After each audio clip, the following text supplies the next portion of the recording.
Well, this is Saturday, April the 30th, and you have entered overtime. I'm over here tonight, not over there, because I'm flying solo as Joe Morano is discovering the joys of Burger Bar and MMA fighting tonight in St. Louis. More on that in just a second. Well, soggy fields and prom plans took a toll on our schedule today, but we have plenty to keep you entertained over the next 30 minutes, including, but not limited to, exciting news of a venue change for the Tri-State's only high school football all-star game. As I mentioned earlier, it's a big night for a pair of homegrown stars who could have bright professional sporting futures ahead. We will update you on the rising golf star Luke Guthrie and the promising mixed martial artist Dustin Jacoby in minutes ahead because they had big days today. As well as our sit-down with one of the most accomplished, if not the most accomplished athlete ever to grace the field of play at Quincy University.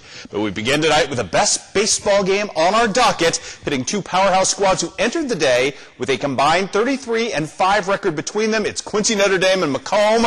Suffice to say, these two have a little history amongst them, and it's always fun when they play. Starts off early with Brandon Lee popping one to shallow center field. Hunter Cunningham, look at this, with the Willie Mays style grab to get the out there. Same inning though, Luke Stammerjohn with a single here to center field. It scores. Mr. Dominic Miles makes it 1-0 Q&D. Nick Hiley though taking command right there. He'll get Kramer Barnes with the strikeout at this point. Third inning, how about Macomb trying to get the offense a brew? It's Brett Taylor singling out to left field slowly. Then Seth Wicker doing the job right here with the sac fly to right field to score. Mr. Taylor ties the game up at 1 apiece at that juncture.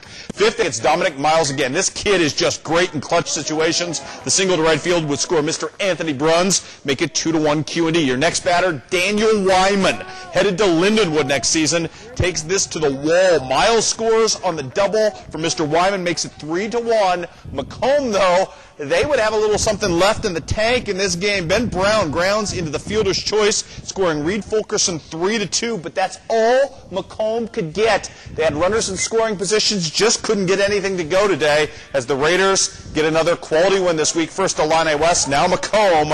Well, I tell you what, Chris Martin's team are rolling. 3-2 the victory today for them as they continue to roll along. I believe they're now 18-1 on the season. Elsewhere today, it was Havana and, well, let's go to some more highlights in this game. We'll take you to Illini West taking on Monmouth today. Ross Smith on the hill. Line drive right back to him, makes the play and throws to first for the double play in this one. More from Illini West. Drake Schmudlock hits a shot to deep center.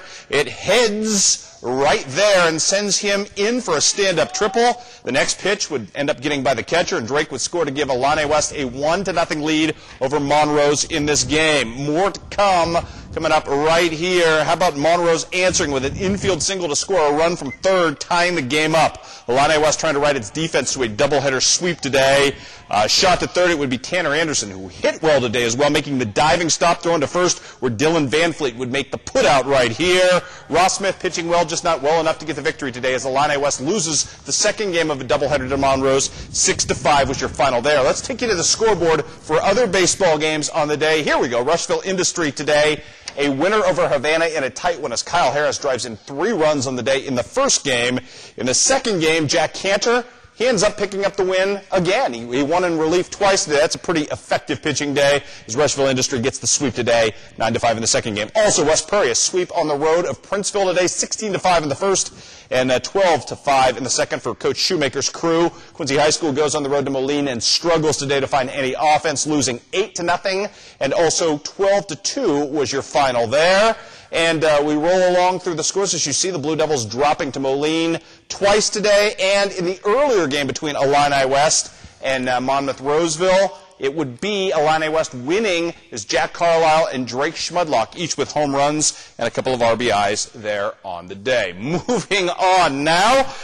Neither a newly minted national ranking nor a Heart of America Conference top seed helped Culver Stockton baseball much yesterday. Chris Terry's team was summarily upset in the first round of the HAC tournament and had to try and play its way back through the losers bracket today.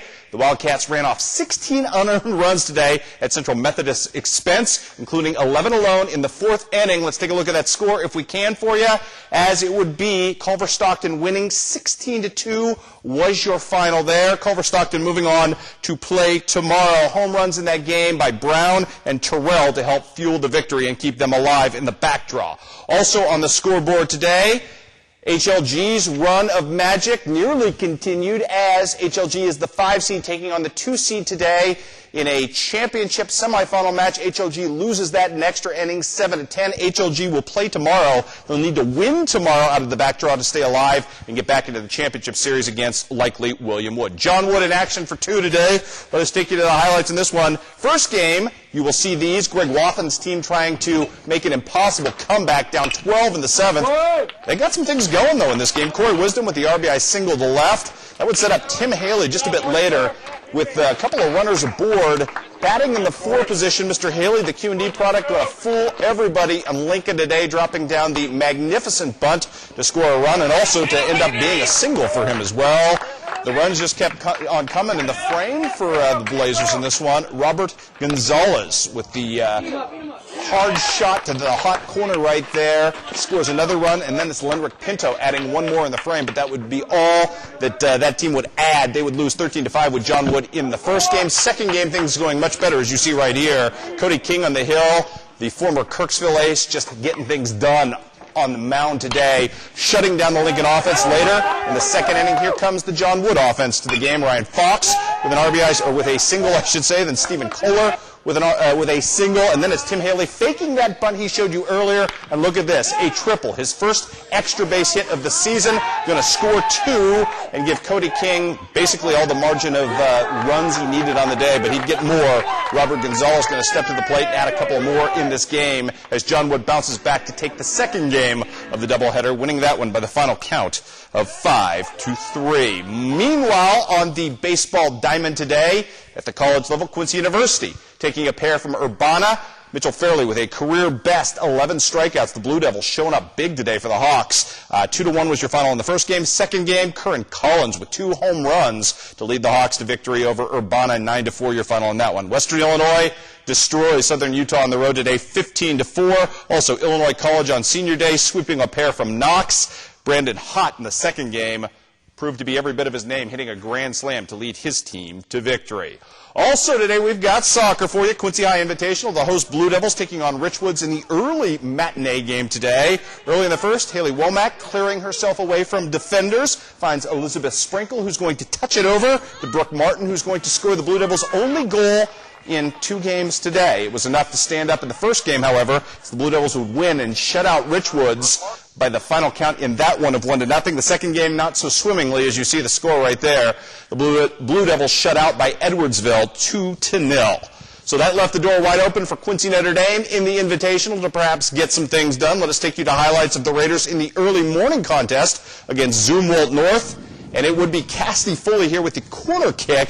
Her sister Shannon is going to make an amazing play to somehow get her noggin on this ball and somehow score it at the same motion. Just a great play right there as it ricochets home. We're going to slow it down for you and show you the sister act once again as it's Cassidy to Shannon. Beautiful shot right there. Extends Q&D's early lead in game 1 to 2-0. Moments later, another corner restart. Cassidy again swinging this one over to Tori Stark, who's going to pound it home. You can barely see her back there in the scrum, but she knocks that in to make it 3-0. It was just a beautiful first game for Q&D, as the final goal we're going to show you from Game 1 is Miss Shannon Foley breaking away solo right here, pounding that home. So Game 1, as we continue with these highlights, sees Q&D win 6-0 over Zumwalt North. Game 2 comes right here for Mark Longo's team against Richwoods, and this was, again, something in blowout fashion. And again, as the corner restarts, this one just bizarre, as this somehow hits Kate Genenbacher in the hip. No one reacts on Richwoods. It goes home for a goal. We're not done. That's Jordan Frerick splitting the defense like she does so well, adding another tally to the mix and making it 2-0 at that point. More for you. Look at the nice playmaking right here, eventually ending up on the foot of Cassidy Foley, who's going to fire one right into the back of your living room. Pretty stuff from her. And then one more for you, just to leave you with this phenomenal Q&D blowout on the day. It would be right here. A nice shot by Miss Frericks that bounces off the top of the standard. Shannon Foley gathers, finds at the other end Adriel Markway, who would knock that home as well. 7-0 win in game number 2 for Q&D, who rolls on to the tournament championship in Quincy High's tournament. That's got to feel pretty good if you're a Raider fan. When we come back, an exciting day today as we tell you about a change for this year's Do or Die Bowl. Plus, we look back at the stellar career of Quincy University's outstanding softball pitcher, Tori